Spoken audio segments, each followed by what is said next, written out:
Meanwhile, our next guest says the biggest challenge in the Middle East in 1,000 years is upon us. GOP Senator Lindsey Graham joins us by phone. Senator, no one has to chronicle for you how what Iran has done to us since 1979 and why Operation Epic Fury had to happen. Yeah. You're feeling today, and as the operation unfolds with your military background, are you pleased with the objectives? My feeling today is that I'm very glad that President Trump won and Kamala Harris lost. I don't try to be political at moments like this, but I'm responding to the senator from Arizona who took a shot at this operation. Yep. Unfortunately, the modern Democratic Party is pathetic in the face of evil. Soleimani, al-Baghdadi, they embrace deals that make no sense. The difference between Donald Trump and our Democratic colleagues, he's common sense. He understands the world. I've been talking to him continuously for days and weeks. He's of the mindset that the Ayatollah is Hitler in a robe wearing a turban, that he's not capable of changing his ways. He reached out to him to test to see if he would. Donald Trump does not get us entangled in forever wars, but he sure as hell stands up to the bad guys and he makes us safer. This is the most consequential decision any president's made since 1979 because of President Trump's understanding of the evil nature of this regime. He has set in motion its demise. This military operation is overwhelming. It will bring this regime down. President Trump called on the Iranian people to seize the moment. I believe they will. What's going to happen is that the regime will lose power gradually throughout the country. There'll be cities that fall to the people. The regime will get isolated. To the military leaders in Iran, we're watching everything you do. President Trump said, lay down your arms. Those that do will be rewarded. Those that fight for the Ayatollah, you will pay a heavy price. I hope the Ayatollah is captured or killed. He's a miserable human being. He's Hitler in a robe. He has killed over 30,000 of his own people to maintain power. He is a religious Nazi. He wants to kill all the Jews. He wants to purify Islam, and he wants to come after us. And if you don't believe that, you're crazy. Hitler wrote a book. He wanted to kill all the Jews. Nobody believed him. And 50 million people later, it was too late. Right. Donald Trump is a different cat. Mm-hmm. President Trump is a man of peace, but he's a man not to be trifled with. What I think will happen, I think over time this regime will fall.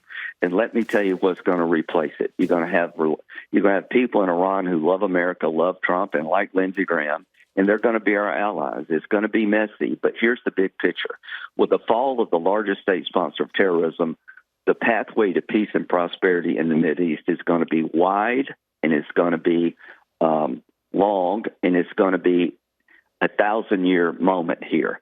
What will happen next if the regime falls? I think Saudi Arabia, the keeper of the Holy Mosque in Mecca and Medina, the center of Islam, will go back to the table to try to do peace with Israel. We were close before October the 7th.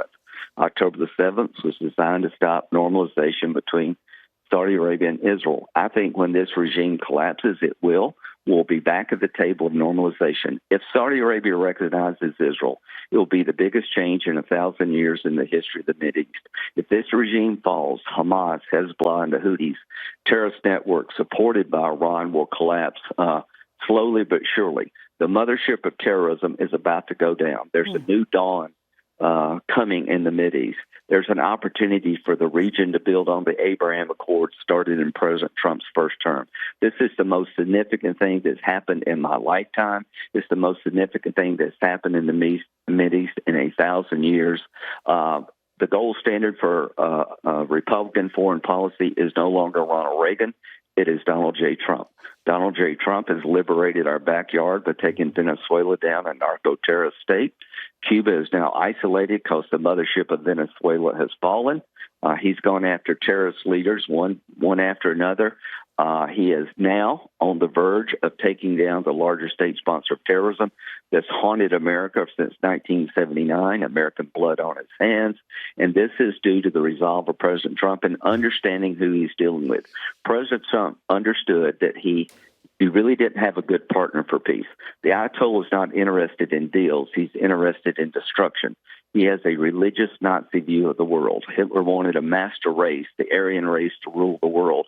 The Ayatollah wants his version of Islam to rule Islam and the world. Donald Trump got it. He did it, and it's in motion now. God bless President Trump. To all of our troops out there, I'm thinking about you. I'm praying for you. If you get hurt, you fall in this endeavor, this enterprise called Epic Jury, you will have sacrifice would have been for a noble cause.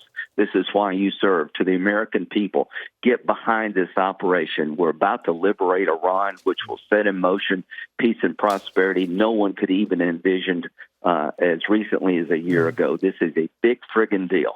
All right, Senator, I want to take you back for a second because you were talking about Saudi Arabia and how they're going to respond to this. What about the other Arab world, the UAE, Jordan? Are they supporting this president's actions right now? Absolutely, Lawrence. Great question. Where was I at last week? I was in Saudi Arabia, Israel, and the United Arab Emirates, trying to get Saudi and the UAE to knock off their dispute about Yemen in Sudan. I'm trying to do that. But I talked to MBS. I said, don't miscalculate here. Donald Trump is a man of his word. Help is on the way. Remember that? I never doubted him. It took a while to get the help there. But as of this moment, I can tell the entire world that when Donald Trump says something, he means it. Help is on the way. To the Iranian people, take advantage of the moment given to you by President Trump. To Saudi Arabia, MBS told me if this regime goes down, it opens up a new Mideast, and he's ready to go. He's ready to reengage. I'm going to go back soon, and I'm going to work with the administration to reengage and start normalization talks between Israel and Saudi Arabia. What does that mean for you at home? If Saudi Arabia, the most significant country in Islam, would recognize the one and only Jewish state, that is a blow to terrorism worse than any bomb. It's the biggest change in 1,000 years. It reshapes the entire Mideast, and we're on the verge of it happening. And why? Because of the resolve of President Donald J. Trump and our military. All right. Thanks so much, Senator. Appreciate the perspective. Thank you, Senator Graham. Senator. And I know you